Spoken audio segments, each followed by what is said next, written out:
Large intestine. Next point बघायचं आपल्याला, large intestine. Small इंटेस्टाईनची length याच्या आधी आपण बघितलेली होती, 6 मीटर लेंथ ही स्मॉल इंटेस्टाईनची आहे. पण लार्ज इंटेस्टाईनची जी लेंथ आहे ती 1.5 मीटर आहे. The length of large intestine,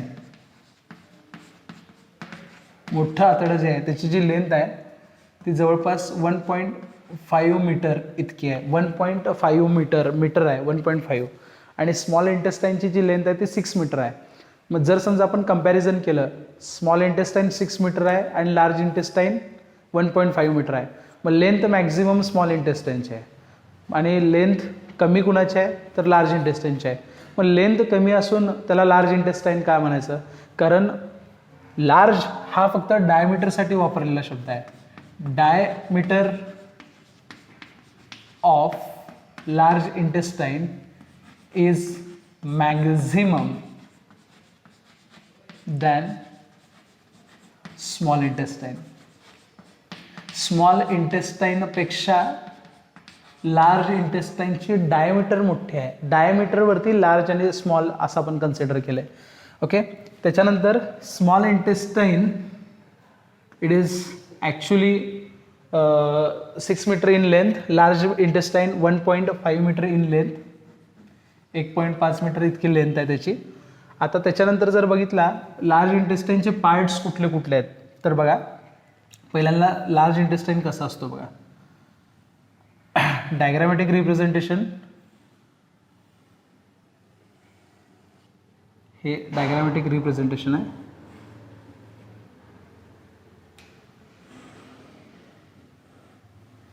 small इंटेस्टाईनचे 3 part आहेत.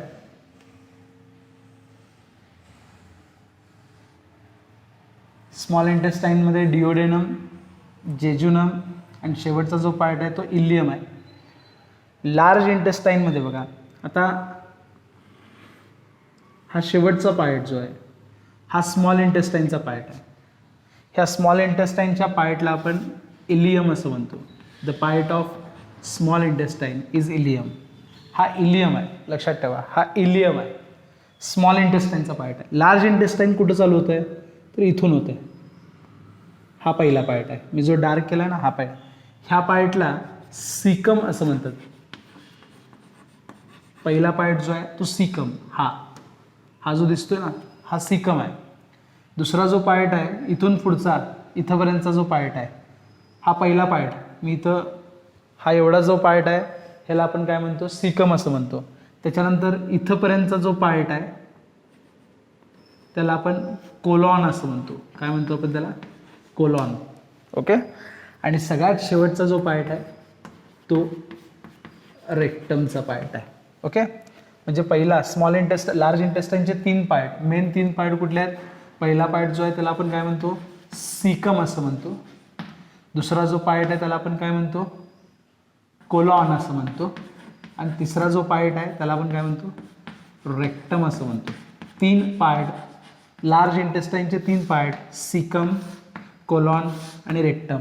डायग्रामॅटिक रिप्रेझेंटेशन दाखवलेलं आहे. इथं स्मॉल इंटेस्टाईन असते मध्ये. हे स्मॉल इंटेस्टाईनचा छोटा पार्ट त्याला आपण इलियम असं म्हणतोय. हा इलियम संपला की लार्ज इंटेस्टाईन सुरू होते. लार्ज इंटेस्टाईनचा हा पहिला पार्ट त्याला म्हणायचं सीकम. त्याच्यानंतरचा जो पार्ट आहे त्याला म्हणायचं कोलॉन. मी याला ब्लॉक टाकतोय. हा पहिला जो पार्ट आहे ह्याला सीकम असं म्हणायचं. दुसरा जो पार्ट आहे त्याला कोलॉन असं म्हणायचं. आणि तिसरा जो पार्ट आहे त्याला आपण रेक्टम असं म्हणतो. तिसरा जो पार्ट आहे त्याला आपण काय म्हणतो, रेक्टम. पहिला पार्ट लार्ज इंटेस्टाईनचा सीकम, दुसरा पार्ट कोलॉन, तिसरा पार्ट रेक्टम. ॲडिशनल पॉईंट कुठला आहे तर लक्षात ठेवा, ह्याला म्हणायचं वर्मीफॉर्म अपेंडिक्स. मी डिटेलमध्ये सांगणार आहे, फक्त आता नावं देतोय. वर्मीफॉर्म अपेंडिक्स म्हणायचं याला, वर्मीफॉर्म अपेंडिक्स. त्याच्यानंतर हा शेवटचा जो पार्ट आहे ह्याला म्हणायचं एनस. हे एक्स्ट्रा पॉईंट सांगितलेले आहेत, पण ज्याला ब्लॉक टाकलेत ते मेन पॉईंट आहेत. पहिला पार्ट कुठला आहे, सीकम. दुसरा पार्ट कुठला आहे, कोलॉन. आणि तिसरा पार्ट कुठला आहे, रेक्टम. तर हे लार्ज इंटेस्टाईनचे पार्ट आहेत. त्यातले एक एक पार्ट आपण डिटेल बघूया. पहिला पार्ट आपल्याला बघायचा आहे सीकम. लार्ज इंटेस्टाईनचा पहिला पार्ट आपण बघूया, caecum and vermiform appendix. cecum and vermiform appendix.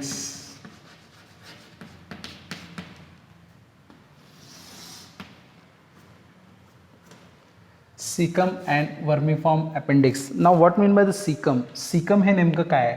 तर मगाशी मी डायग्राममध्ये दाखवलं की शेवटचा पार्ट स्मॉल इंटेस्टाईनचा जो शेवटचा पार्ट आहे त्याला आपण इलियम असं म्हणतो. लक्षात ठेवा, हा शेवटचा जो पार्ट आहे ह्याला मी इलियम असं म्हणणार आहे. शेवटचा जो पार्ट आहे स्मॉल इंटेस्टाईनचा त्याला मी इलियम म्हणणार आहे. आणि त्याच्यानंतर पाऊच लाईक स्ट्रक्चर आहे. पाऊच लाईक स्ट्रक्चर या टाईपमध्ये येते. पाऊच लाईक स्ट्रक्चर आहे.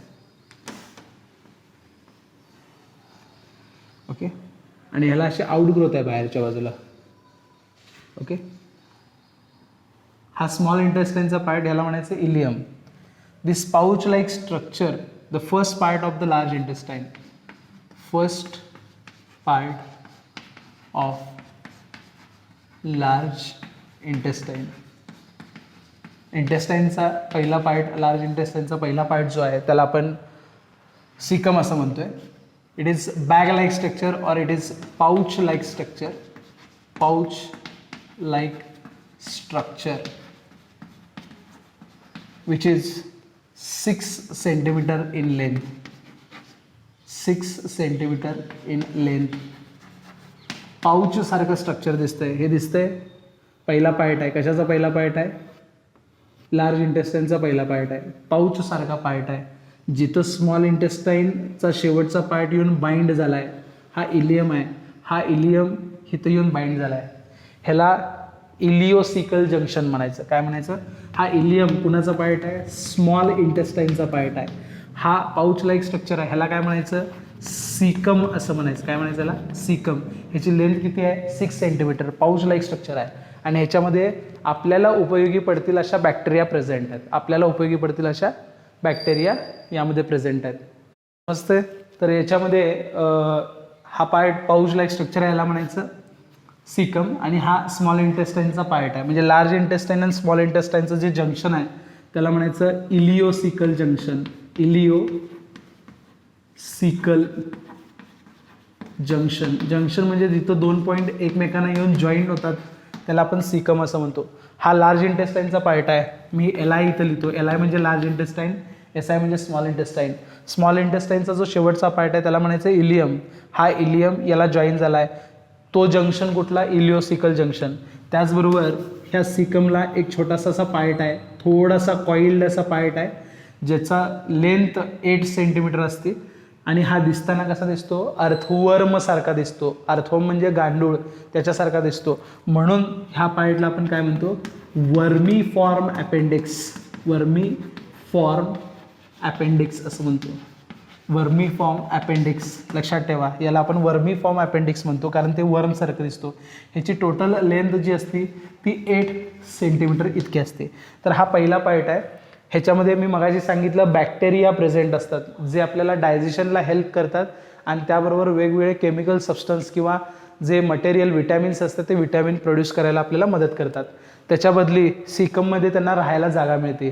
म्हणजे आपल्याला सुद्धा त्यांचा उपयोग आहे आणि त्यांचा सुद्धा आपल्याला उपयोग आहे. ह्याला आपण सिम्बायोटिक असोसिएशन असं म्हणतो. तर what is the function of caecum? Function काय आहे सिकमचं? सिकमचं फंक्शन हे ॲक्च्युली जे हार्बिवरस ऑर्गॅनिझम्स असतात, ॲक्च्युली डायजेशन झाल्यानंतरचं जे मटेरियल आहे ते मटेरियल इथं आतल्या बाजूला येत असतं. ओके, आता अपेंडिक्स जो आहे तो आपल्या बॉडीमध्ये वेस्टिजियल ऑर्गन आहे. अपेंडिक्स जो आहे हे लिहून ठेवा. अपेंडिक्स जो आहे तो वेस्टिजियल ऑर्गन आहे. वेस्टिजियल ऑर्गन म्हणजे काय? तो ऑर्गन आपल्या बॉडीमध्ये प्रेझेंट आहे पण त्याचं फंक्शन नाही आहे. त्याला आपण काय म्हणतो? Vestigial organ. आपल्या बॉडीमध्ये अपेंडिक्स प्रेझेंट आहे पण त्याचं फंक्शन नाही आहे. मग हे फंक्शन कुणाच्यात होणार आहे? तर गवत खाणारे जे ऑर्गॅनिझम्स असतात, गवत खाणारे म्हणजे त्याला म्हणायचं हार्बिवोर्स. लक्षात ठेवा, हार्बिवोर्स म्हणजे शाकाहारी प्राणी. म्हणजे झाडाची पानं, गवत खाणारे जे प्राणी असतात त्यांना आपण म्हणायचं हार्बिवोरस. त्या हार्बिवोरस ॲनिमल्समध्ये सेल्युलोज डायजेशनसाठी, सेल्युलोज हे काय आहे तर हे प्लांटमध्ये प्रेझेंट असलेलं, गवत खात असताना गवतामध्ये प्रेझेंट असलेले एक पॉलिसॅकराइड आहे, शुगर आहे, ते सेल्युलोज डायजेस्ट करायचं काम, सेल्युलोज डायजेशनचं काम हे कोण करत असतं? अपेंडिक्स करत असतं. हे लिहून घ्या, हे सगळ्यात महत्त्वाचं आहे. त्याच्यानंतर सिकम सगळ्यात महत्त्वाचा पार्ट, लार्ज इंटेस्टाईनची जिथून सुरुवात होती त्याच्यामध्ये ॲक्च्युली ब्लाइंड सॅक आहे ती, म्हणजे कुठेही ओपन नाही आहे, ही ब्लाइंड सॅक आहे. लक्षात ठेवा, ही जी सॅक आहे ही ब्लाइंड आहे, ह्याला कुठं ओपनिंग नाही, पुढं लार्ज इंटेस्टाईन चालू होतं. ओके, आता सगळ्यात महत्त्वाचं ह्याच्यामध्ये एक टिश्यू असतो. मग तो टिश्यू कसला आहे ते मी नंतर तुम्हाला सांगतो, फक्त त्याचं नाव लक्षात ठेवा. त्याच्यामध्ये एक टिश्यू असतो, त्या टिश्यूला आपण लिम्फॉइड टिश्यू असं म्हणतो. लक्षात ठेवा, हे आपल्या रोगप्रतिकारक शक्ती रिलेटेड असतं, त्याला आपण लिम्फॉइड टिश्यू असं म्हणतो. आता फक्त नाव लक्षात ठेवायचं आहे, कारण तुम्हाला याच्याबद्दल डिटेल दिलेलं नाही आहे 11वीला. लिम्फॉइड टिश्यू हा अपेंडिक्समध्ये पण प्रेझेंट असतो, सिकममध्ये थोडासा टिश्यू त्याचा प्रेझेंट असतो. तर हा जो पहिला पार्ट आहे, ह्या पहिल्या पार्टला आपण काय म्हणतो? सिकम आणि अपेंडिक्स. आता काय काय वेळेस अपेंडिक्सचं जे ऑपरेशन होतं ते नेमकं काय असतं? तर हा जो अपेंडिक्स आहे, ह्या अपेंडिक्सचं स्वेलिंग होतं, त्याला आपण अपेंडायटिस, आयटिस शब्द पाठीमा लागला, अपेंडायटिस हा शब्द, आयटिस जर शब्द लागला, ITIS, आयटिस याचा अर्थ स्वेलिंग. लक्षात ठेवा. मग कुणाचं स्वेलिंग आहे? अपेंडायटिस, म्हणजे अपेंडिक्सचं जे स्वेलिंग असतं त्याला आपण अपेंडायटिस म्हणतो. ते आपल्याला ऑपरेशनने काय करावं लागतं? कट करून काढावं लागतं. ओके, आणि याचा आपल्या बॉडीमध्ये काय उपयोग सुद्धा नाही आहे. ह्याचा उपयोग कुणामध्ये आहे? जे हार्बिवोर्स ॲनिमल्स असतात ना, जे गवत खाणारे प्राणी, ते गवत खातात, याचा अर्थ ते सेल्युलोज खातात, हे लक्षात ठेवा. आणि त्या सेल्युलोजचं डायजेशन जर करायचं असेल, म्हणजेच त्या गवताचं डायजेशन करायचं असेल, तर तो अपेंडिक्स सगळ्यात महत्त्वाचा आहे. हा कुणाच्यात असतो? गाय असेल, म्हैस असेल, शेळी असेल, हरिण असेल, जे शाकाहारी प्राणी असतात त्यांच्यामध्ये डायजेशनसाठी तो अपेंडिक्स हेल्पफुल आहे. पण आपल्या बॉडीमध्ये त्याचा काय उपयोग नसल्यामुळे त्याला आपण वेस्टिजियल ऑर्गन असं कन्सिडर करतो. नेक्स्ट पॉईंट आपल्याला बघायचा आहे, second point of large intestine, that is called as a colon. त्याला आपण कोलॉन असं म्हणतो. आता नेमकं कोलॉन ही संकल्पना किंवा हे स्ट्रक्चर काय आहे बघा.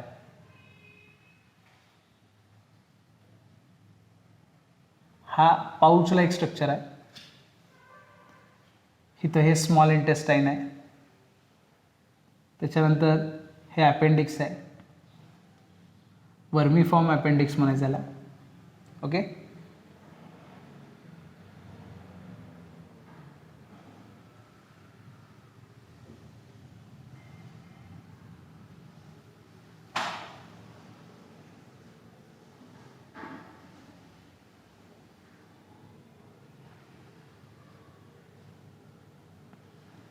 डायग्रामॅटिक रिप्रेझेंटेशन व्यवस्थित काढून घ्या, म्हणजे समजून जाईल तुम्हाला. ओके, तर हा जो पार्ट आहे ह्याच्यामध्ये कोलॉन नेमका कुठला बघा. हे अपेंडिक्स आहे, याला मी नाव देणार अपेंडिक्स. याला तुम्ही वर्मीफॉर्म अपेंडिक्स म्हणलं तरी चालेल. हा जो पार्ट आहे, पहिला पार्ट जो आत्ताच आपण बघितला लेक्चरमध्ये, हा पहिला जो पार्ट आहे ह्याला मी काय म्हणणार? सिकम. काय म्हणणार याला? पहिला पार्ट लार्ज इंटेस्टाईनचा. ओके, हे इलियम आहे, स्मॉल इंटेस्टाईन. सिकम इथं संपतो, लक्षात ठेवा. सिकम इथं संपतो, हे पॉईंट आहेत ना, इथं संपतो. हा पहिला कोलॉन. ओके, मी इथं लाईन मारून ठेवतो. हा पहिला कोलॉन, हा दुसरा कोलॉन, हा तिसरा कोलॉन आणि हा चौथा कोलॉन. ओके, 4 कोलॉन आहेत. हा वरच्या बाजूला चालला आहे लार्ज इंटेस्टाईनचा पार्ट, म्हणून याला म्हणायचं ॲसेंडिंग कोलॉन. काय म्हणायचं? ॲसेंडिंग कोलॉन. त्याच्यानंतर हा इकडं चालला आहे, म्हणून ह्याला म्हणायचं ट्रान्सवर्स कोलॉन. काय म्हणायचं? Transverse colon. त्याच्यानंतर हा खाली यायला लागला आहे, डायरेक्शननुसार त्याचं नाव पडलं आहे डिसेंडिंग कोलॉन. आणि हा एस शेप आहे, एस शेप. हा असा आहे इकडून, हा इकडून इकडं आला आहे. ह्याला तुम्ही पेल्विक कोलॉन म्हणा किंवा याला तुम्ही सिग्मॉइड कोलॉन म्हणा. ओके, हे असे टोटल किती कोलॉन आहेत? 1 2 3 4. मी नंबर देतो. Capital A ascending colon, capital B transverse colon, capital C descending colon, and capital D pelvic किंवा सिग्मॉइड कोलॉन. हे कोलॉनचे 4 पार्ट आहेत. हा दुसरा पार्ट आहे कोलॉन. ओके, फंक्शन आपण नंतर बघू. त्याच्यानंतर तिसरा जो पॉईंट आहे त्याला आपण पाऊच लाईक स्ट्रक्चर आहे, त्याला आपण रेक्टम असं म्हणतो, ज्याच्यामध्ये अनडायजेस्टेड वेस्ट मटेरियल आहे हे तात्पुरतं साठवून ठेवलं जातं. हा जो पार्ट आहे शेवटचा पार्ट, ओके, ह्याला मी रेक्टम म्हणणार आहे. डायग्राम व्यवस्थित काढून, हा रेक्टमचा पार्ट आहे. आणि रेक्टमच्या पुढच्या बाजूला जो पार्ट जिथून अनडायजेस्टेड वेस्ट मटेरियल बाहेर येतं त्याला आपण एनस असं म्हणतो. लक्षात ठेवा, जो final part of digestive system आहे त्याला आपण एनस म्हणतो. पटकन डायग्राम काढून घ्या. कोलॉनचे 3 पार्ट आहेत. पहिला पार्ट आहे असेंडिंग कोलॉन, दुसरा पार्ट आहे डिसेंडिंग कोलॉन, ट्रान्सवर्स कोलॉन, तिसरा पार्ट आहे डिसेंडिंग आणि चौथा आहे सिग्मॉइड कोलॉन. लक्षात ठेवा, त्यातला जो असेंडिंग कोलॉन आहे तो शॉर्टेस्ट पार्ट ऑफ कोलॉन आहे. Shortest part of colon is called as a ascending colon. Shortest part of the colon, मी इथे लिहून ठेवतो तरी तुम्हाला माहीत असू दे.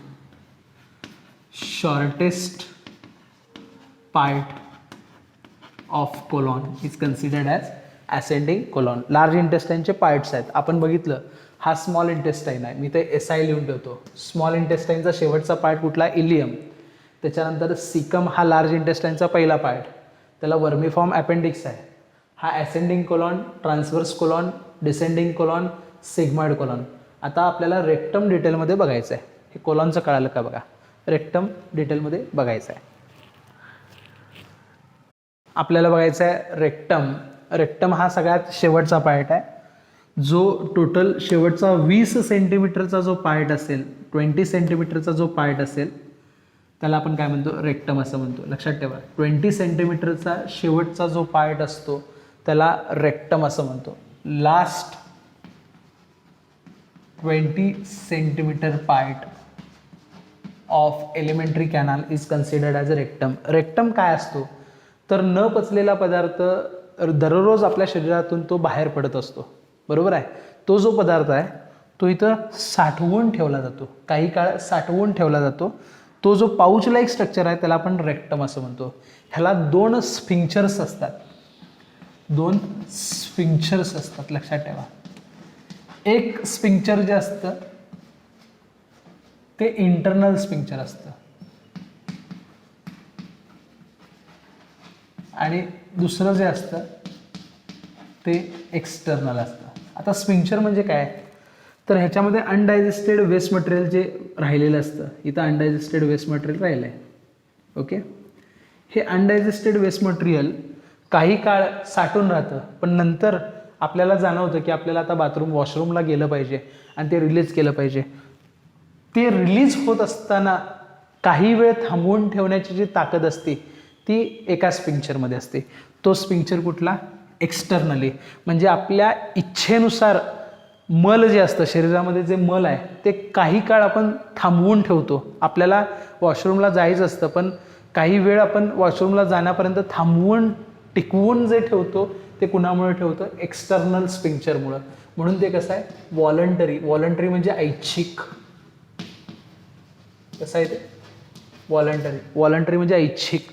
आणि इंटरनल जे असतं ते स्फिंक्चर आतल्या बाजूला असतं. म्हणजे इथं जे वेस्ट मटेरियल असतं ते पाऊचमध्ये यायलाच लागतं ना, ते येण्यासाठी जे स्फिंक्चर असतं ते कसं असतं? इंटरनल.